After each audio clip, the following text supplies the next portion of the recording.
Bismillahirrahmanirrahim. Assalamualaikum warahmatullahi wabarakatuh.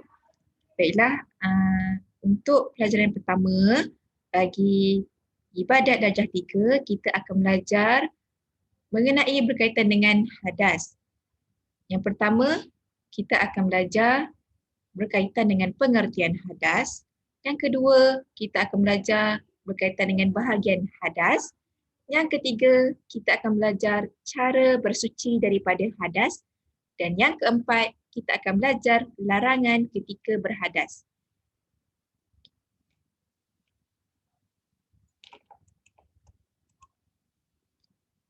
Pengertian hadas.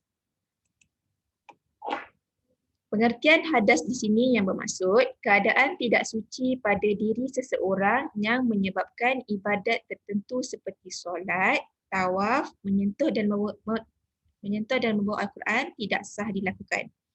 Okey, maksudnya kat sini hadas ni adalah keadaan diri kita tidak suci yang menyebabkan ibadah-ibadah tertentu, contohnya macam solat, membaca Al-Quran tidak dapat dilakukan kerana terhalangnya sebab kita dalam keadaan berhadas.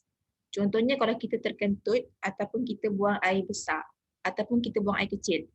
Bila kita dah melakukan perbuatan tersebut, maka kita tidak boleh melakukan ibadah seperti solat. Boleh dengan syarat ambil wuduk terlebih dahulu barulah kita solat ataupun kita mengaji dan sebagainya.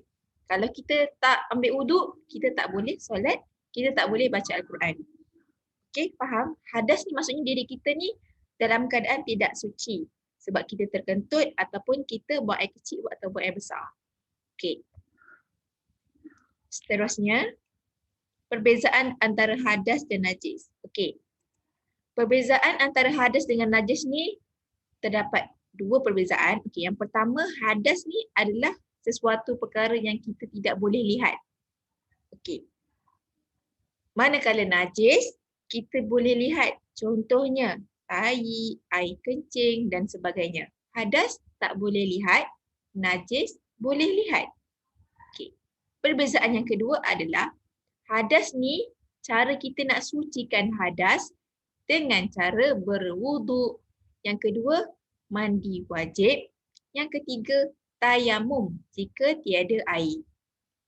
Okey, kalau tak ada air barulah kita boleh tayamum. Okey. Okey, Ustazah ulang semula. Hadas ni cara nak bersuci adalah yang pertama, ambil wuduk. Okey. Yang kedua, mandi wajib. Yang ketiga, tayamum untuk bagi keadaan yang tiada air. Untuk najis pula, boleh disucikan dengan dua perkara. Yang pertama, buang air dulu. Buang najis terlebih dahulu. Contohnya, najis adik awak dekat lantai. Contohnya, air kencing adik awak dekat lantai. Nak bersihkan najis tersebut, buang dulu, lap dulu air kencing tu, barulah basuh dengan air. Okay, basuh semula tempat yang terkena najis tu sehingga hilang bau, warna dan rasa. Okey? Ustazah ulang semula perbezaan antara hadas dan najis ni. Yang pertama, hadas adalah sesuatu yang tidak boleh kita lihat. Manakala najis adalah sesuatu perkara yang boleh kita lihat. Okay. Cara nak suci daripada hadas ni, yang pertama, ambil wuduk. Yang kedua, mandi wajib. Yang ketiga, tayamum kalau tak ada air. Cara nak bersuci daripada najis pula, kena buang najis tersebut. Yang kedua, barulah kita basuh tempat yang terkena najis. Okey, faham? Hadas tak boleh lihat, najis boleh lihat. Contoh najis macam nampak tai, air kencing dan sebagainya. Okey, faham? Seterusnya, okey, ini pula latihan. Tuliskan pengertian hadas.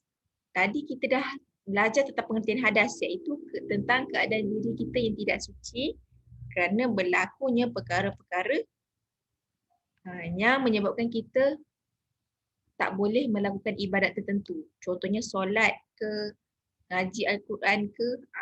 Okey. Yang kedua, berikan dua perbezaan antara hadas dan najis yang kita belajar tadi. Okey. Buat latihan ni. Okey, bila dah buat, kita akan pergi ke tajuk seterusnya iaitu bahagian hadas. Okey, bahagian hadas ni terbahagi kepada dua. Yang pertama, hadas kecil. Yang kedua, hadas besar. Contoh hadas kecil ni adalah kentut, buang air kecil, air kencing, awak kencing. Yang ketiga, buang air besar ataupun berak. Okey, bahasa mudahnya berak lah. Okey. Manakala hadas besar. Contoh-contoh hadas besar seperti keluar darah haid, keluar darah nifas, keluar darah wiladah bagi perempuan. Untuk lelaki keluar air mani, bersetubuh dan sebagainya. Okey. Nanti kita akan belajar mengenai hadas besar. Untuk hari ini kita akan belajar hadas kecil dahulu. Okey. Pengertian hadas kecil iaitu keadaan tidak suci pada diri seseorang yang disebabkan berlakunya perkara-perkara yang membatalkan wudu. Okey, iaitu hadas kecil ni adalah hadas yang iaitu perkara yang tidak suci pada diri seseorang disebabkan berlakunya perkara-perkara yang membatalkan wuduk. Okey, apa dia contoh perkara yang membatalkan wuduk kita? Kentut, lagi buang air kecil, lagi buang air besar. Perkara-perkara itulah yang membatalkan wuduk kita, maka ianya termasuk dalam hadas kecil. Okey.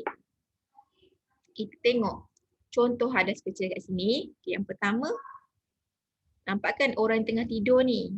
Okey. Ali tidur dengan tidak tetap dua papan punggung. Okey, maksudnya kat sini Ali ni dia dah ambil wuduk. Kemudian dia tertidur dengan keadaan punggung dia ni tidak tetap. Iaitu dia tidur mengiring lah, menelentang lah, tidur yang bergerak-gerak. Okey. Maknanya bila dia dah ambil wuduk, dia tidur dalam keadaan papan punggung dia ni tak tetap, maka batallah wuduk yang diambil tadi sebelum tidur. Yang kedua, Abdul Aziz pitam kerana terlalu panas. Okey, maksud pitam kat sini adalah pengsan. Okey, Abdul Aziz ni pengsan sebab cuaca yang terlalu panas. Okey, sebelum Abdul Aziz ni pengsan, dia dah ambil wuduk terlebih dahulu. Okey, dia dah ambil wuduk, kemudian dia telah pengsan. Maka hukum wuduk yang dia ambil tadi adalah batal kerana dia telah pengsan. Tengok gambar yang ketiga tu, gambar seorang lelaki dia terkentut. Okey, Talib terkentut selepas mengambil wuduk. Okey, bila dah terkentut selepas ambil wuduk, secara automatiknya wuduknya telah terbatal. Okey. Yang keempat, Nabilah membuang air kecil atau air besar. Okey. Kalau dah ambil wuduk, kemudian rasa nak terkencing, rasa nak terberak, kemudian kita pergi tandas, kita berak, kita kencing, maka terbatallah wuduk kita yang kita telah ambil sebelum kita buang air kecil tadi. Maka nak solat kena ambil wuduk semula. Okey, faham? 4 gambar ni adalah 4 contoh orang yang berhadas kecil. Okay, bila kita dah ambil wuduk tapi kita mengalami 4 gambar kat sini, maka kita dah terbatal wuduk kita yang tadi. Nak solat kita kena ambil wuduk semula. Okey, faham? Okay, ini pula latihan mengenai perkara yang kita baru belajar tadi. Yang pertama, berikan pengertian hadas kecil. Okey, apa dia hadas kecil? Yang kedua, tuliskan 2 bahagian hadas kecil. Tuliskan 2 bahagian hadas yang kita belajar tadi. Yang ketiga, senaraikan 2 contoh hadas kecil. Okey. Sebarang pertanyaan boleh tanya saya. Dan saya harap semua pelajar sentiasa dalam keadaan faham. Kalau tak faham boleh tanya saya, okey? Sekian sahaja daripada saya. Minta maaf atas segala kesilapan. Assalamualaikum warahmatullahi wabarakatuh.